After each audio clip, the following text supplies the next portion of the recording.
carregar, pois me feri ao me afastar de ti. Pai, perdoa-me. Confio em ti pra prosseguir. Quero me apoiar em tua graça. Vou servir ti enquanto eu viver, pra que eu possa refletir tua graça. Pai, perdoa-me. Não dá pra crer que o Rei de toda glória toma tempo pra se preocupar por mim. Mas na Bíblia eu li na velha história que ele intercedeu ao Pai por mim, gravado em uma cruz. Pai, perdoa-me.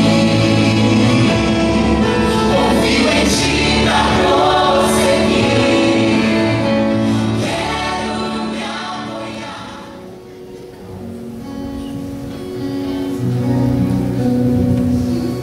Desde o pecado de Adão, a Bíblia nos garante que o salário do pecado é a morte. E eu pensando nisso, trazendo isso para os nossos dias, vi que o homem tem que morrer, porque a Bíblia diz que desde quando nascemos somos concebidos em pecado. Nascemos em pecado. Trazendo isso para os nossos dias, a única coisa que me veio à mente foi uma corda no meu pescoço. E eu fiquei imaginando como é que seria nascer em pecado com a corda no pescoço. A gente nasce, o médico coloca a corda no nosso pescoço e diz assim: esse aqui está em pecado. A gente cresce com esse pecado, a corda sempre no nosso pescoço. Os problemas vêm, as dificuldades vêm, as tentações vêm, e você sempre com a corda no pescoço. Cada vez parece que aperta mais, cada vez parece que vai ficando mais difícil, e você se encontra sempre sem saída. Parece que não tem problema lógico, não tem problema racional, não tem solução racional para os seus problemas. Só que o que acontece? O salário do pecado é a morte. O que o homem realmente merece é morrer com a corda no pescoço. Eu pensei, então eu tenho que ir. Mas o que acontece? Quando Cristo veio a este mundo, Ele tomou sobre si todos os nossos pecados e tirou a corda do nosso pescoço, deixando a gente livre e sem pecado. Amém?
E tudo isso foi em meu lugar.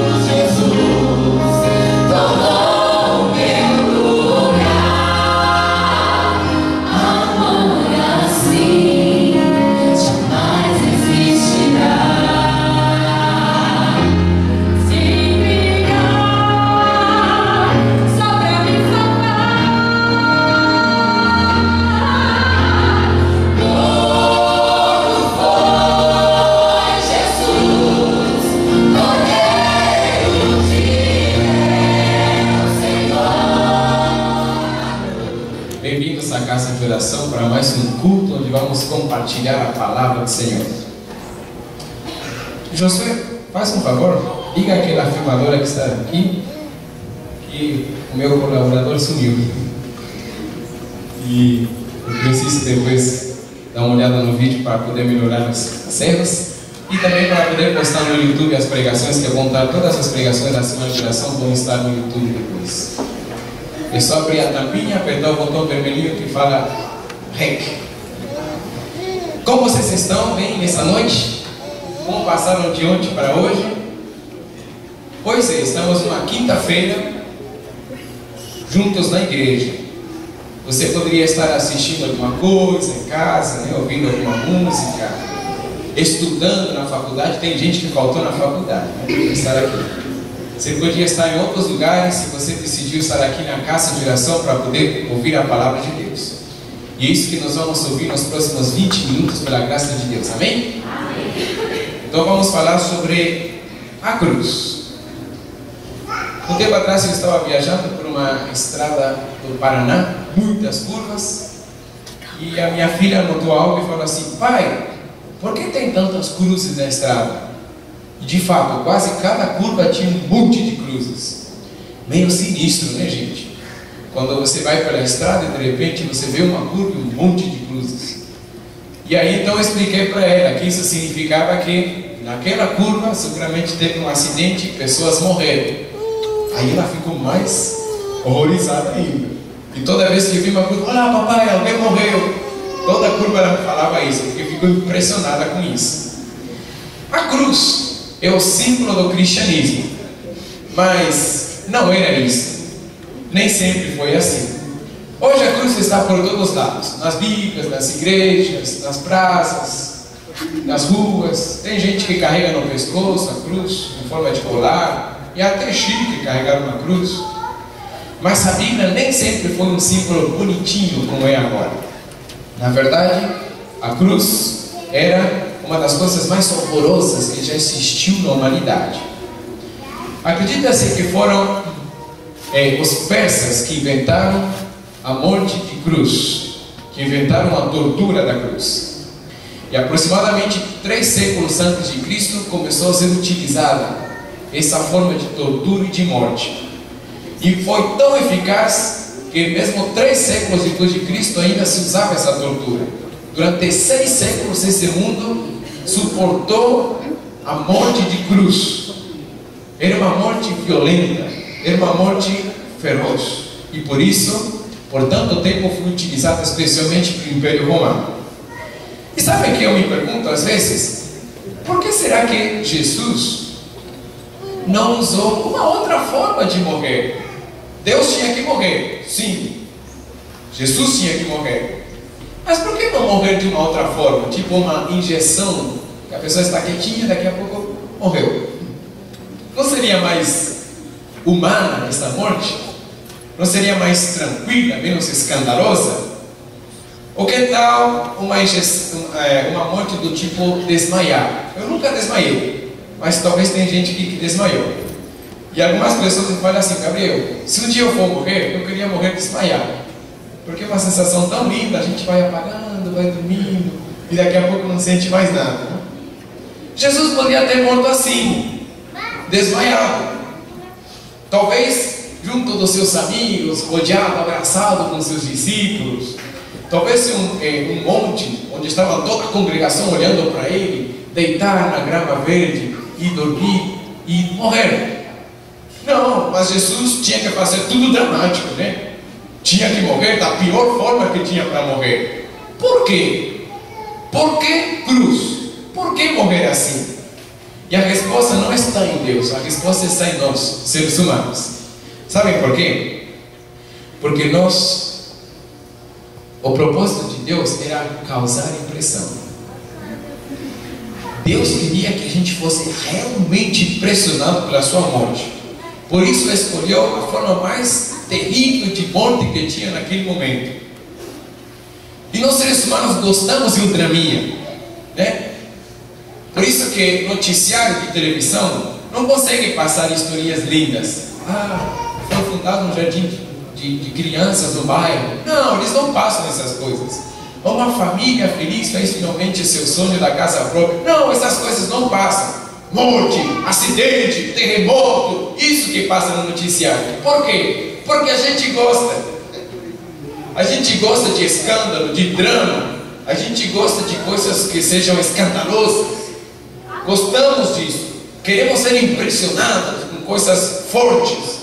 Então eles falam: ah, é? Vocês querem ser impressionados? Então eu vou morrer da forma mais impressionante que tem.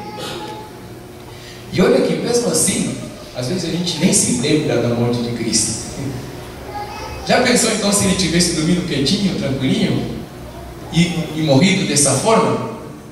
E a morte dele ia passar batido, talvez.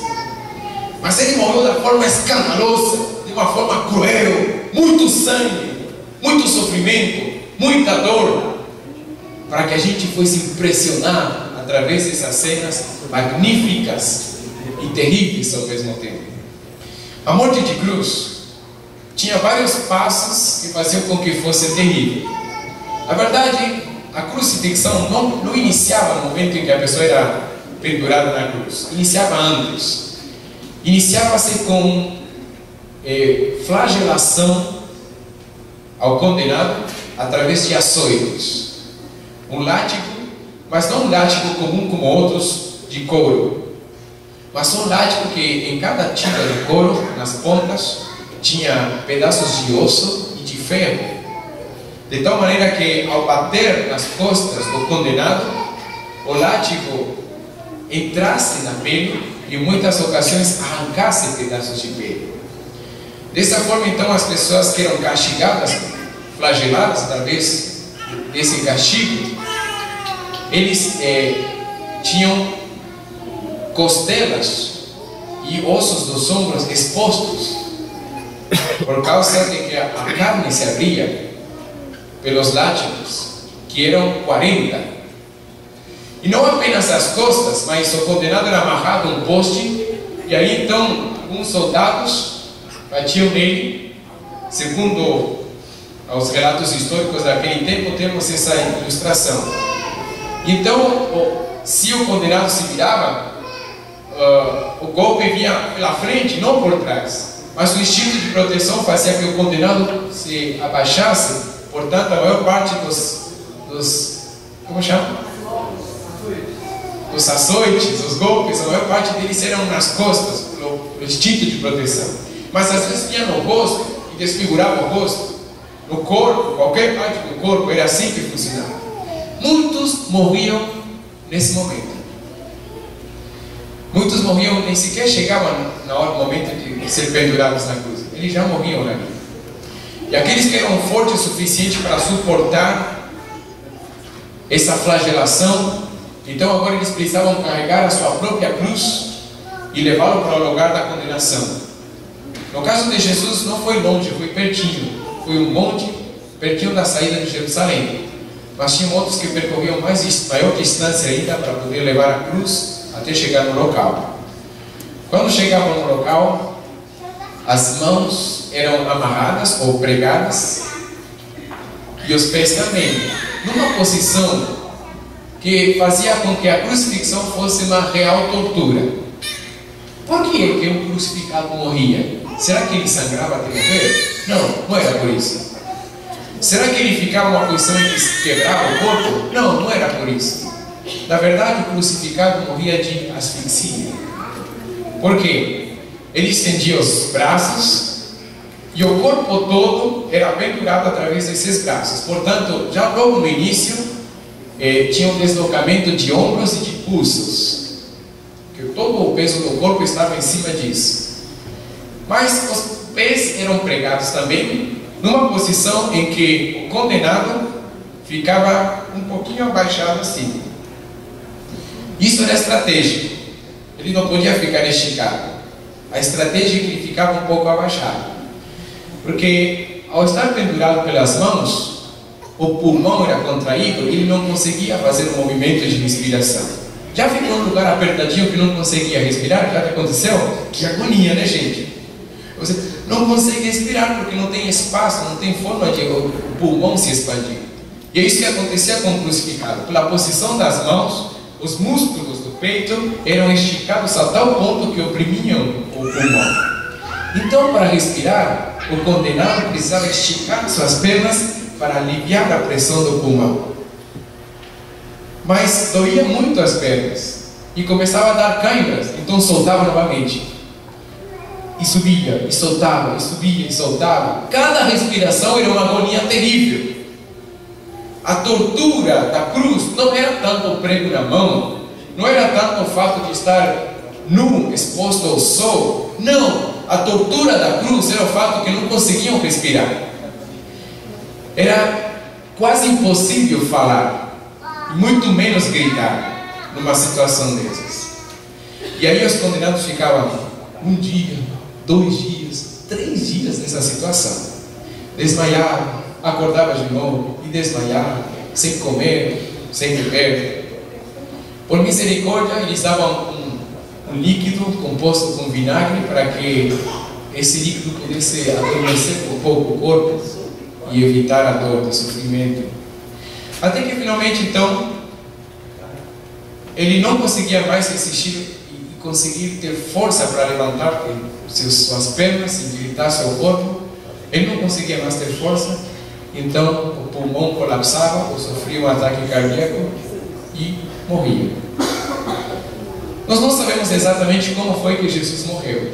A morte dele foi bem prematura. Crucificados costumavam durar 2 ou 3 dias, mas ele morreu em apenas 6 horas. Mas, na verdade, fisicamente, nós não sabemos qual foi a causa de Jesus, da morte de Jesus. Mas nós sabemos sim qual foi a causa emocional e espiritual da morte de Jesus. Porque ele não apenas estava sofrendo porque não conseguia respirar nessa posição. Ele estava sofrendo porque o teu pecado e o meu estavam sobre ele. E essa é uma carga muito difícil de suportar. Muito tempo antes desse dia da crucifixão chegar, um homem começou a chegar na sua idade de juventude, e assim como muitos de nós, começou a fazer companhias com pessoas erradas. Começou a se misturar com jovens que não temiam a Deus. E começaram a cometer pequenos delitos, pequenos fraudes, falsificar alguma coisinha, pegar alguma coisinha emprestada e não devolver. Mas pouco a pouco essas fraudes começaram a se tornarem roubos, assassinatos e todo tipo de situação que ia contra a moral da sociedade. Esse homem, quando se tornou adulto, se juntou com um dos mais perigosos homens daquela época, que era Barrabás, e junto com a turminha de Barrabás aprontaram muito. Até que um dia foi pego, condenado, e a condenação foi ser crucificado. Inicialmente ele seria crucificado com 2 colegas, e um deles seria Barrabás, o líder do grupo.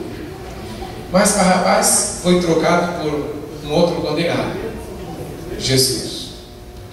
Portanto, esse amigo, que vamos chamar de amigo porque nessa noite vamos falar dele, ele foi condenado e crucificado no mesmo dia que Jesus deveria ser crucificado e do lado de Jesus. E agora então temos 3 cruzes. 3 cruzes e no meio sempre o pior de todos. O pior malfeitor estava no meio das cruzes. Eu quero te fazer uma pergunta. Se você nunca tivesse lido o relato de Lucas, capítulo 23, que menciona uma conversa que houve entre esses 2 ladrões e Jesus, vamos supor que você nunca ouviu falar disso. E vamos supor que você está participando dessa cena como se fosse um cinema mudo. Você só vê as pessoas falando, mas você não ouve nada. Que impressão, imagem você teria disso? 3 cruzes, no meio Jesus, do lado o ladrão, do outro lado o outro ladrão. De repente você vê que um ladrão se vira e fala com outro ladrão, começam a falar. Daqui a pouco os 2 se calam, outro ladrão fala. Daqui a pouco Jesus fala dirigindo-se ao outro, e o outro olha também para Jesus. O que você imaginaria sobre isso se não tivesse a fala, apenas a imagem? Sabe? Talvez um moralista diria assim: eu acho que Jesus está dando um sermão para eles. Vocês se comportaram mal, fizeram más seleções, e agora estão morrendo por causa.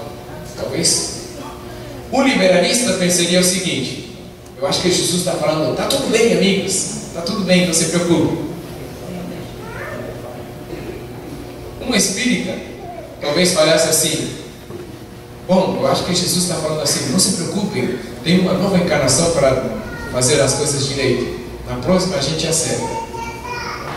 Talvez tivesse um policial que ao olhar essa cena falasse assim: eu acho que eles estão tramando fugir. Estão aí conversando entre eles para fugir. E você, o que pensaria dessa cena? 3 crucificados falando entre si. Sabe que da tua imaginação vai surgir o que você realmente acha de Jesus. Quem é Jesus para você?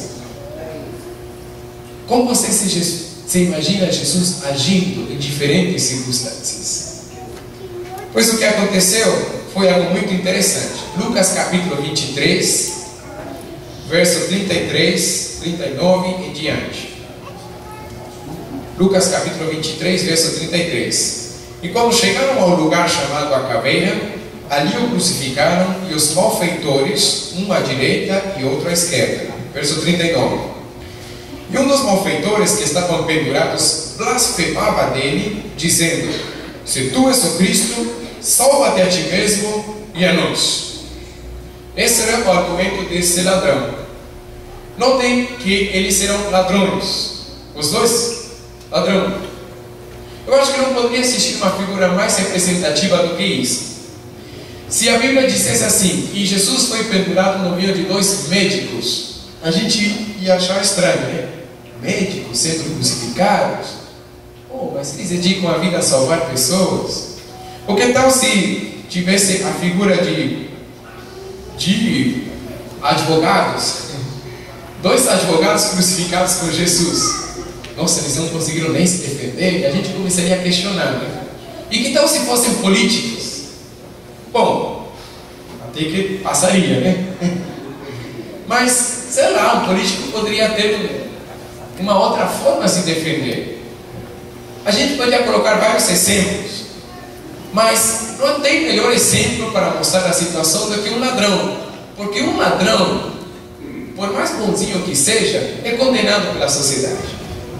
Sabe que alguns anos atrás, numa viagem que eu fiz pela Bolívia, eu descobri umas pessoas ali, alguns de vocês estiveram também lá, que falam Aymara, um dialeto do país, Aymara e Quechua.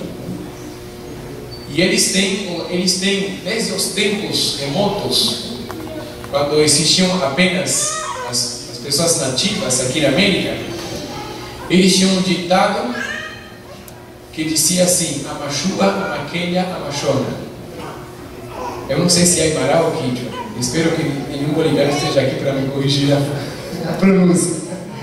Mas era mais ou menos assim.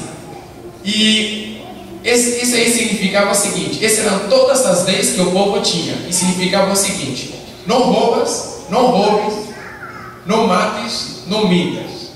Esses 3 eram a lei que eles tinham. O povo tinha essas 3 leis: não roubar, não matar, não mentir.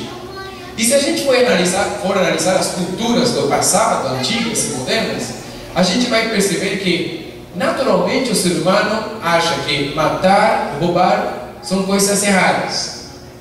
Portanto, colocar 2 ladrões ao lado de Jesus é o mais natural para que nós entendamos que eram pessoas más. Você não vai questionar se era bom ou mal. Não, é ladrão, então é mau. Pronto, acabou. Não tem ladrão bom na sociedade. Embora alguns estão se esforçando bastante para tentar mudar essa forma de enxergar as coisas. Mas não tem ladrão bom na sociedade. Falou em ladrão, está falando de alguém que não é uma boa pessoa. As 2 pessoas que foram crucificadas com Jesus eram más. Por isso que são mencionadas biblicamente como malfeitores. É assim que se os conhece. Eles eram malfeitores, homens maus mesmo.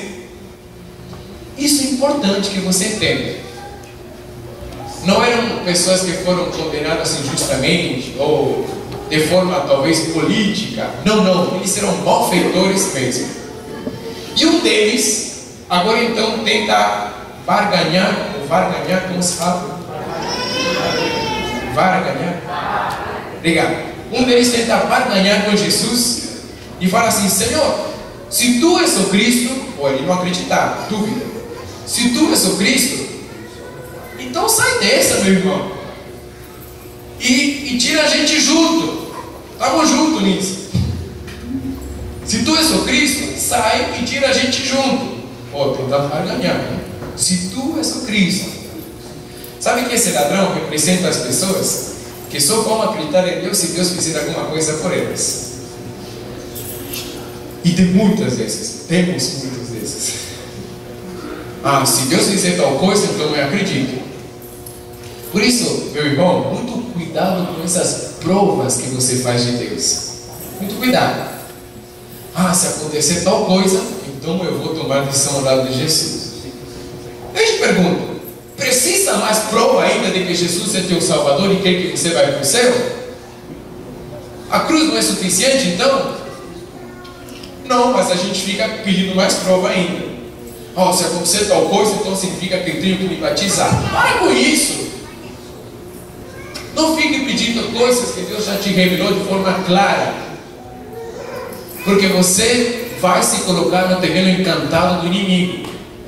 O inimigo, Satanás, quer que você fique barganhando com o Evangelho, com Jesus. Senhor, vamos fazer uma troca aí. Se o Senhor me abençoar nessa prova e eu sair bem, então eu tomo decisão na minha vida. Toma vergonha. Não é assim que funciona com Jesus. Sabe por quê? Porque tudo que Ele podia te provar a respeito da tua vida e salvação já foi provado. Não precisa de mais provas. Todo o caminho já está claramente delineado. Então vai em frente. Mas este ladrão queria negociar com Jesus. Senhor, se o Senhor sair e soltar a gente, aí eu vou ficar contente, viu? E amaldiçoava Jesus, e xingava Jesus. Então o outro, respondendo, disse, repreendendo: tu nem ainda temes a Deus, estando na mesma condenação? Essa frase, essa pergunta que ele fez, está carregada de significado. Sabem por quê? Olha, presta atenção. Tu nem ainda temes a Deus, mesmo estando na condenação? Como é que chamou ao colega de cruz? Como é que chamou?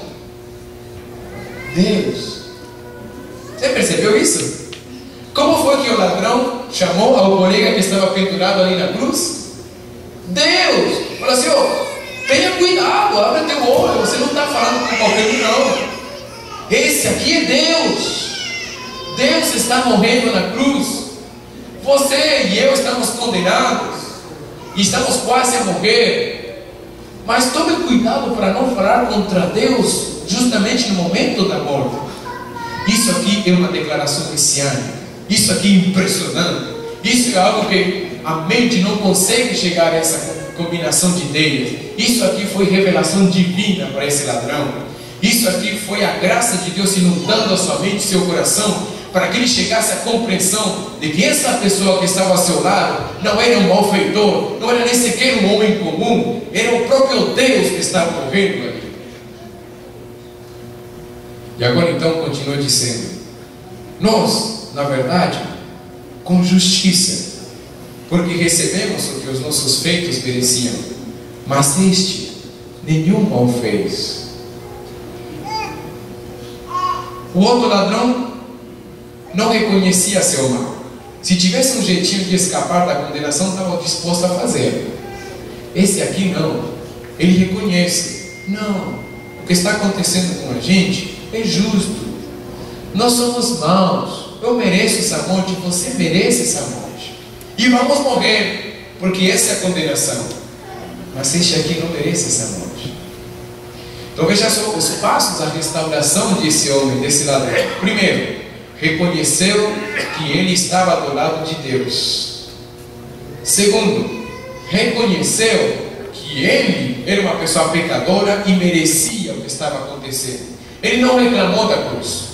Ele não acreditou em Deus porque queria se salvar dessa situação. Não, ele estava disposto a morrer, porque achava justo morrer nesse momento. As suas ambições não eram ambições de salvação nesse momento, mas eram muito mais profundas. Ambições de vida eterna, ambições de paraíso. A diferença entre os dois ladrões é marcante. E assim somos todos nós, seres humanos. Por um lado, somos todos muito parecidos, e por outro lado, somos todos tão diferentes. Sabem por que somos parecidos?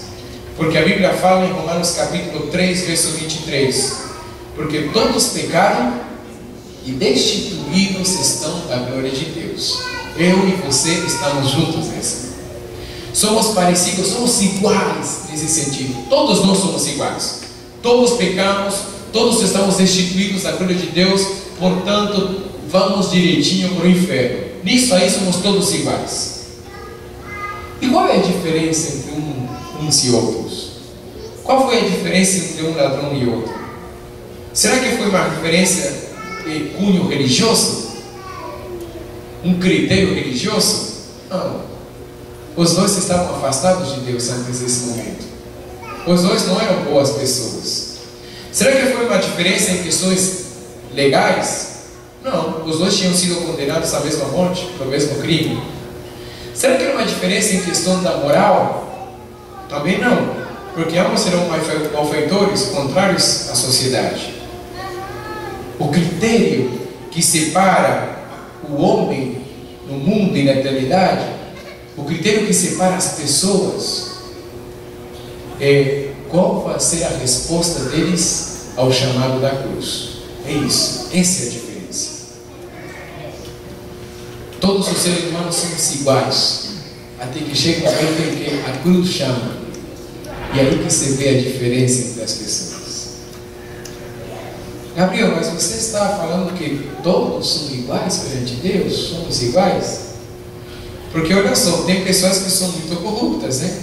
Tem pessoas que são terríveis. Veja só, nós odiamos que haja corrupção no governo, não é assim? Tem gente que até para a rua sai contra a corrupção no governo.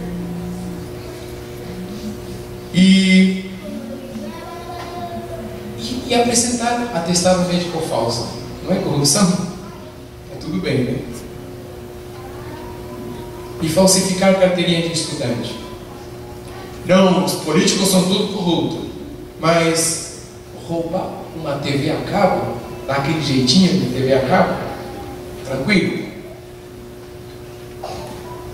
E quando te param, o guarda te para e vai te dar multa, e aquele cinquentinho.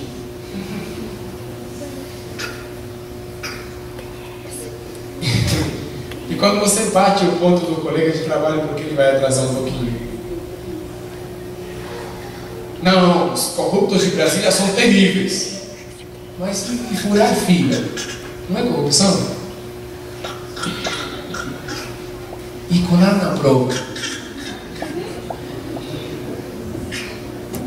Você acha que você que cola na prova é melhor que aquele colega que está lá em Brasília? Aí parece até irônico, né? A gente fala assim: fora todos os corruptos, fora do país, vai ficar vazio. É sério, não vai ficar ninguém no país. Ah, Gabriel, agora você exagerou. Talvez nas minhas palavras humanas e deficientes, talvez não coloquei a ideia no ponto certo. Mas a Bíblia não exagera quando fala assim: todos pecaram e destituídos estão da glória de Deus. Corruptos, todos vocês.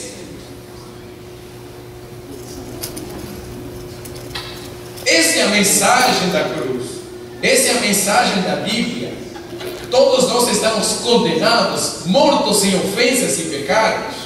Não existe diferença entre um homem que está no topo do governo, em algum lugar do governo, e é corrupto, e você que comete pequenos atos de corrupção, talvez a única diferença seja em questão de quantidade, mas em essência somos iguais.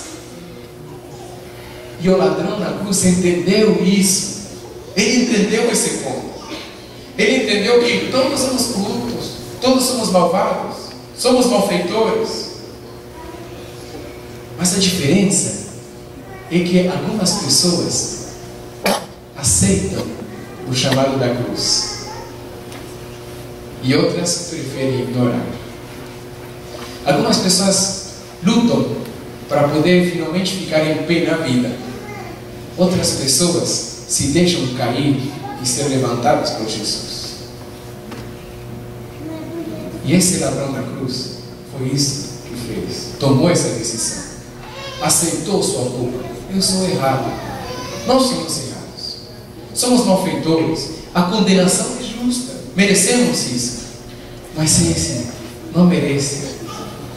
E todo esse pensamento fez brotar a fé nesse coração. E finalmente, olhando para Jesus, quando ele se levantou e o pulmão se encheu de ar para poder falar, tinham que ser frases pequenas, porque não podiam falar muito nessa condição de crucificado. Então faz uma pergunta, que talvez seja a pergunta mais impactante que Jesus recebeu no seu ministério. E disse assim: Senhor, lembra-te de mim quando entrares no teu reino. Que é diferente do pedido do outro ladrão: Senhor, dá um jeito aí, vamos sair dessa. Não, esse aqui é um pedido de reconhecimento. Senhor, eu sei que vai acontecer, todos nós vamos morrer, mas o Senhor é diferente. O Senhor não está morrendo apenas aqui pelo Senhor, está morrendo por mim, por todos. E eu sei que o Senhor vai ressuscitar. E eu sei que o Senhor vai para o seu reino. E quando o Senhor estiver no seu reino, pode se lembrar de mim. Que fé impressionante. Que confiança impactante. Esse homem, em apenas uma frase, expressou tudo o que eu sinto e você sente. A súplica do fundo do nosso coração: Senhor, lembra-te de mim, Senhor.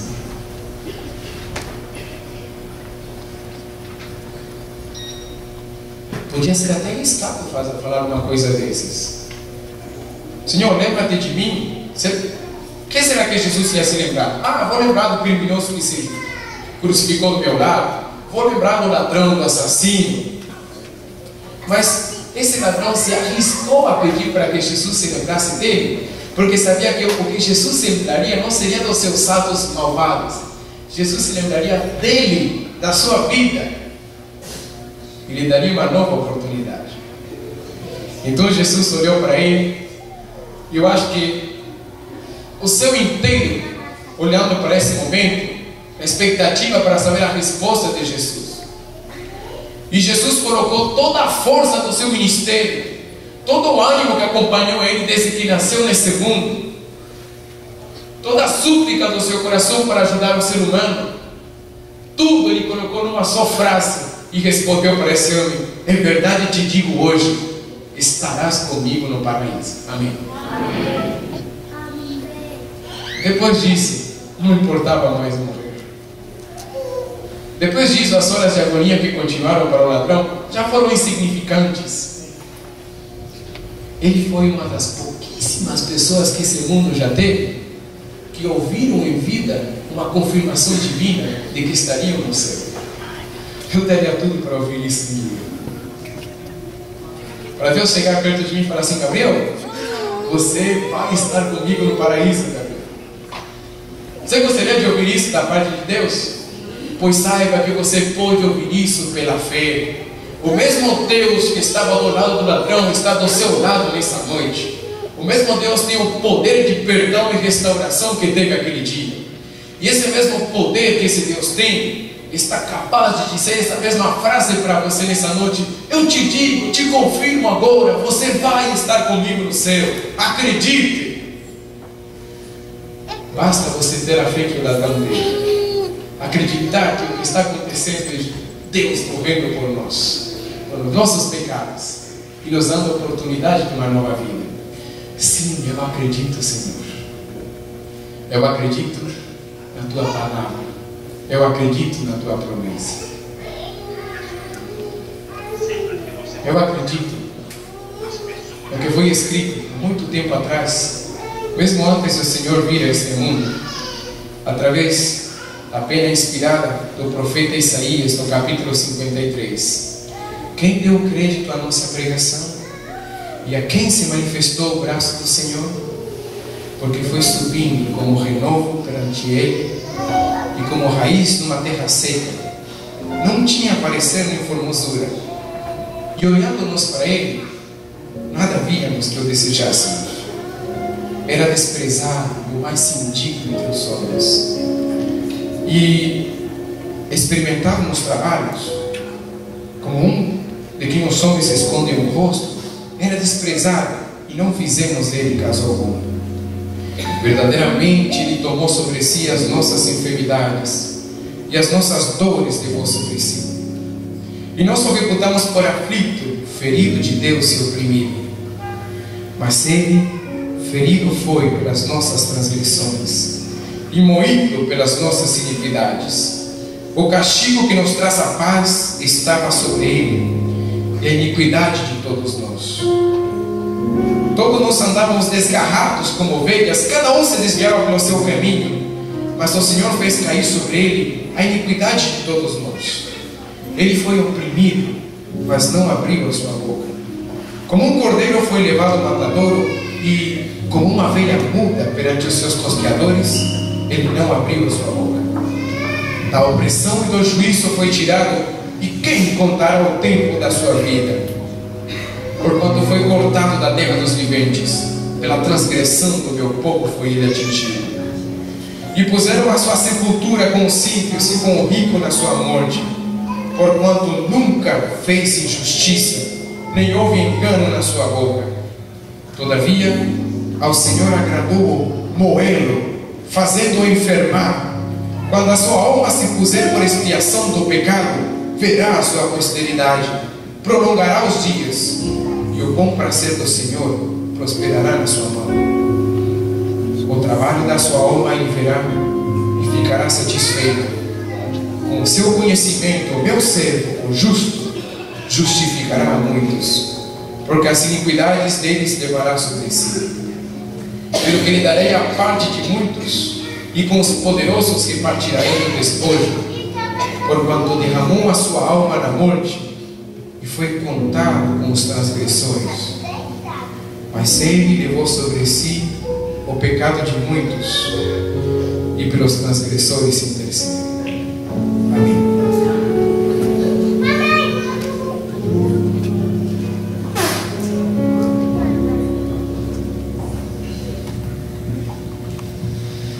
Minha cruz eu tomo e sigo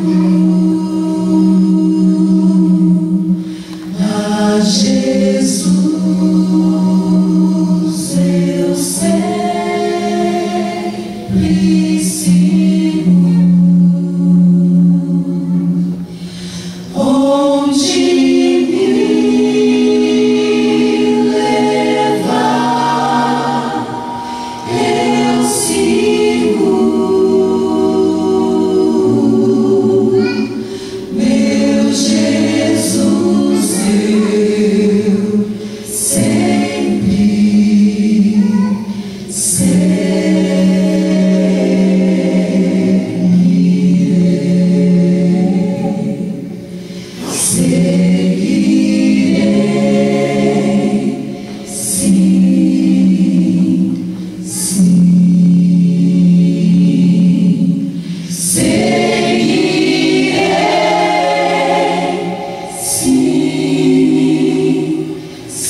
Isaías começa a sua descrição do sacrifício de Cristo fazendo uma pergunta: quem deu crédito à nossa pregação?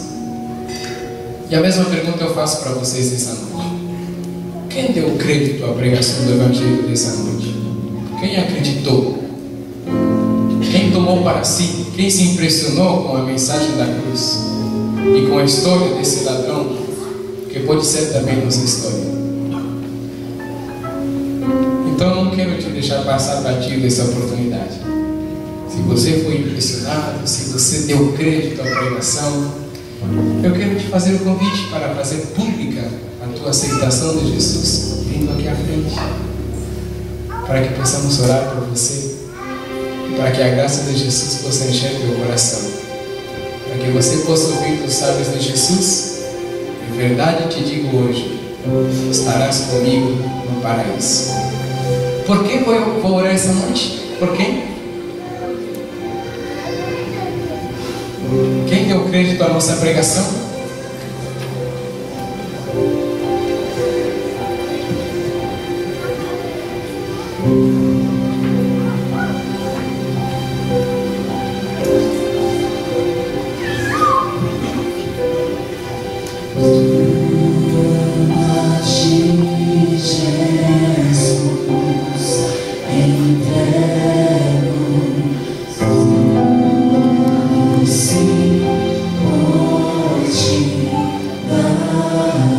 Viemos aqui dizer: Senhor, lembra-te de mim. Não te esqueças de mim, Senhor. Nós não estamos nos momentos finais da nossa vida assim como o ladrão na cruz. Mas mesmo assim, sabemos que precisamos aceitar a Jesus nessa noite. Ou talvez sim. Talvez eu estou falando com alguém que está vivendo os seus últimos momentos de vida. E nesse caso, você precisa levar muito a sério o teu encontro com Jesus.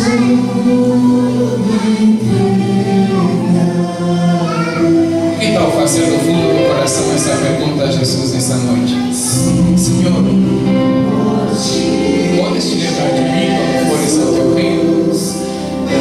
E que tal ouvir pela fé a resposta do Senhor?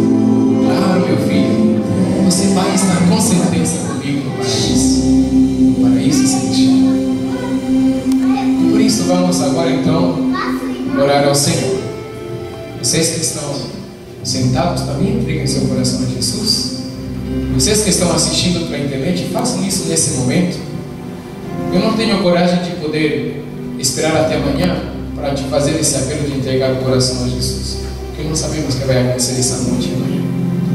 Então, o momento é agora, o dia é agora. Essa é a oportunidade. Vamos aproveitar, vamos agarrar com fé. Quem puder se ajoelhar, se ajoelhe. Quem puder permanecer em pé para orar, também pode permanecer em pé.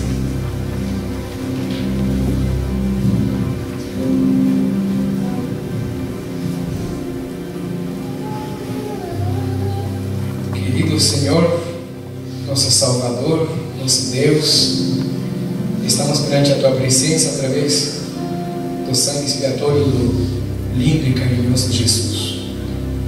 Esse Jesus que quando esteve na terra não tinha aparecido em formosura para que as pessoas o desejassem, mas Ele fez algo por nós que nunca ninguém fará.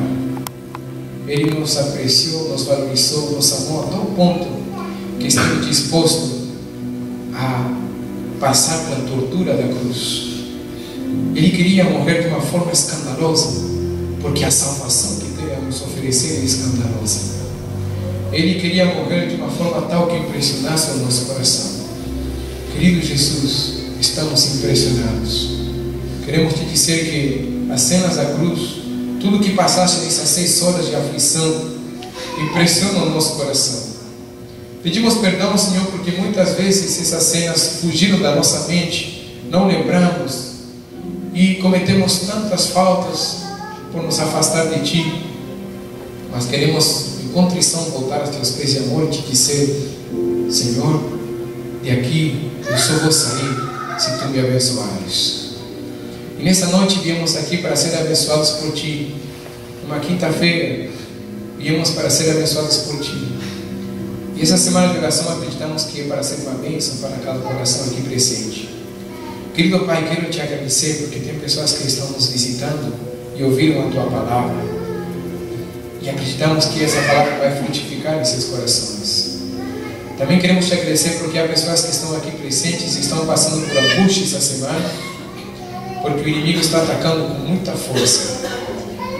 Talvez tenha alguém aqui, Senhor, que está pensando em desistir de alguma coisa, está pensando em se rebelar, não somente da Tua igreja, mas de Ti. Mas não permita, Senhor, que essa pessoa tome essa decisão, mas que possa sair daqui com um novo propósito na sua vida. E, Senhor, para poder terminar essa oração, eu quero te fazer um pedido. Lembra-te de nós, Senhor. Lembra-te de nós no Teu reino. Intercede por nós. E outro pedido que eu quero te fazer: dá-nos a fé suficiente para acreditar nas Tuas palavras. Sim, meu filho, sim, minha filha, você estará comigo no paraíso. Pedimos essa bênção no nome de Jesus. Amém.